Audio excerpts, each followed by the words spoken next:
Você já ouviu falar sobre o Triângulo das Bermudas, não? São muitas as histórias e teorias que envolvem esse local. Eu sou Ivan Lima e seja muito bem-vindo a Fatos Desconhecidos. Antes de começarmos, vamos nos situar no mapa. O Triângulo das Bermudas, ou Poligínio das Bermudas, é uma área que varia cerca de 1 milhão de quilômetros quadrados até 4 milhões. O nome que conhecemos atualmente foi usado pela primeira vez em 1964 por um autor americano para descrever a área, mas também já foi muitas vezes chamado de Mar do Diabo. Essa grande variação acontece por conta de fatores físicos, químicos, climáticos, geográficos e geofísicos da região, que acabam influenciando decisivamente no cálculo da área. Ela fica situada no Oceano Atlântico, entre as Ilhas Bermudas, Puerto Rico e a Flórida, formando literalmente um triângulo. A fama da região se deu por conta dos diversos desaparecimentos de aviões, barcos, cargueiros e navios. E claro que, devido a esses acidentes e desaparecimentos, diversas explicações foram criadas, sejam elas extrafísicas ou sobrenaturais.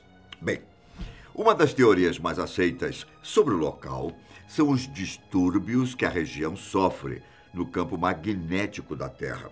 Embora tenha ocorrido diversos outros eventos anteriores, os primeiros relatos mais sistemáticos e concretos começaram entre 1945 e 1950. Os incidentes ocorridos são quase 1.000 nos últimos 500 anos. Só no ano de 1973, a Guarda Costeira dos Estados Unidos respondeu a mais de 8.000 pedidos de ajuda na área. E mais de 50 navios e 20 aviões se perderam nessa zona durante o século XX. Entre as teorias que tentam explicar esses ocorrentes desastres e desaparecimentos, estão envolvidos extraterrestres, resíduos de cristais da Atlântida, humanos com arma antigravidade e várias outras tecnologias esquisitas. Algumas das teorias criadas vão ainda mais longe, com vórtices da quarta dimensão. Campos magnéticos estranhos e emissões de gás metano no fundo do oceano são umas das teorias favoritas dos mais técnicos. Já os fatores climáticos, como tempestades, furacões e ondas gigantes, e até desastres naturais, como terremotos, tsunamis e correntes marítimas, e outras causas naturais e humanas, são as favoritas entre os investigadores céticos. Um dos acidentes mais famosos e documentados que ocorreram na área foi o desaparecimento do voo 19, no dia 5 de dezembro de 1945. Uma esquadrilha de 5 aviões deixou a base aeronaval de Fort Lauderdale para uma operação de treinamento. Aquele seria o último treinamento antes da formatura dos cadetes. O esquadrão iria simular um ataque com torpedos e, em seguida, retornaria à base. Cada aeronave conduzia 3 homens, sendo um piloto, um radiooperador e um artilheiro, com exceção de uma delas, que conduzia apenas um piloto e um artilheiro. Eram 14 cadetes no total participando da operação.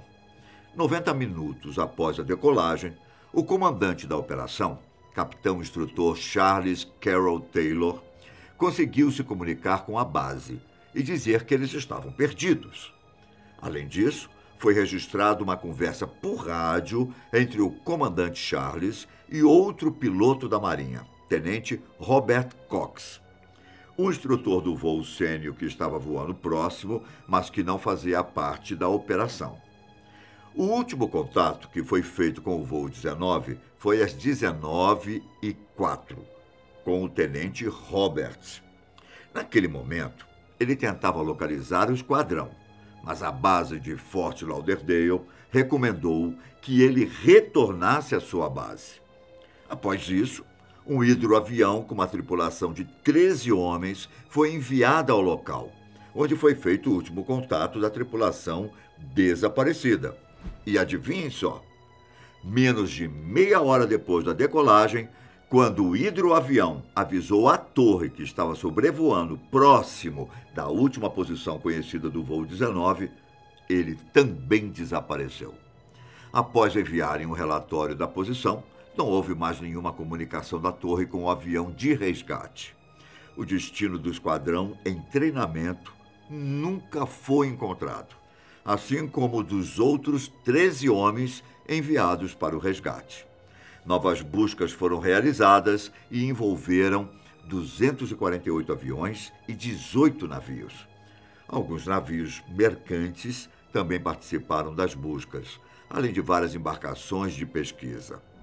As buscas conseguiram cobrir mais de 200 mil milhas quadradas do Oceano Atlântico e do Golfo do México. De acordo com um geólogo da USP, com a existência de gás metano no fundo do oceano, ele provocaria explosões ao atingir a atmosfera da Terra. O metano pode entrar em combustão com a faísca do motor do avião e podendo também diminuir a densidade da água ao redor de um barco, fazendo-o afundar. As aeronaves do voo 19 e as que desapareceram durante as buscas nunca foram encontradas. Entre muitos navios e aviões que desapareceram ao longo dos anos, o caso de um navio cargueiro que desapareceu há quase 100 anos foi finalmente encontrado. O SS Coropax partiu dos Estados Unidos com destino a Havana, em Cuba, quando desapareceu e nunca mais havia sido localizado. Uma equipe de especialistas conseguiu localizar os destroços do navio mercante. O cargueiro transportava 32 passageiros e uma carga de 2.351 toneladas de carvão em uma viagem de rotina. Os destroços dele nunca haviam sido encontrados, nem mesmo os botes salva-vidas ou corpos da tripulação. Agora, quase um século de incertezas e teorias, os destroços finalmente foram localizados. Estavam a cerca de 35 milhas náuticas, que seriam 65 quilômetros da costa de Santo Agostinho, na Flórida. Após serem feitas análises, foram realizadas também algumas pesquisas nos registros do navio, nos arquivos da Lloyd's of London, que eram os responsáveis pelo seguro da SS Coropax. Foram descobertos documentos, que até então eram desconhecidos, onde se descreviam os pedidos de socorro que o navio tinha enviado de sua atual localização antes de desaparecer. Essa comunicação aconteceu 2 dias depois o começo da viagem. Em 1º de dezembro de 1925, as coordenadas que foram enviadas no pedido de socorro batem exatamente com onde foi encontrado o naufrágio, que até então era apelidado de Biauwreck. Pesquisadores analisaram uma série de evidências e a principal delas, que foi inclusive a peça-chave para a comprovação de que aquele realmente era o Coropax, foi uma válvula que havia sido fabricada por uma empresa a cerca de 20 quilômetros de onde o navio havia sido construído. A equipe de mergulhadores responsável pelas buscas também conseguiu fazer as medições da embarcação para poderem comparar com os planos originais do navio, que de fato eram correspondentes. Nos documentos encontrados sobre o navio e seu naufrágio, o presidente da empresa afirmava que a única razão pela qual o navio teria afundado foi por ser pego de surpresa por uma tempestade na costa da Flórida, o que foi atestado por registros climáticos históricos no dia em que o Coropax enviou os sinais de socorro. No entanto, existem ações legais movidas pelas famílias dos tripulantes desaparecidos contra o operador do navio. As famílias argumentaram que o navio não estava em condições de navegar e que não era adequado para as condições adversas do oceano. Com isso, temos pelo menos a solução de um dos vários mistérios que rondam o famoso e misterioso Triângulo das Bermudas. Estima-se que apenas nos últimos 100 anos, mais de 75 aviões tenham desaparecido ao sobrevoar a área, além do desaparecimento de centenas de outros barcos e navios, onde provocaram a morte de mais de 1.000 pessoas.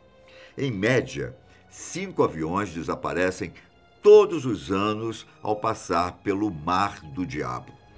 Você teria coragem de passar pela área? Seja em um avião ou em um navio, né? E o que você acha que realmente aconteceu no Triângulo das Bermudas, hein?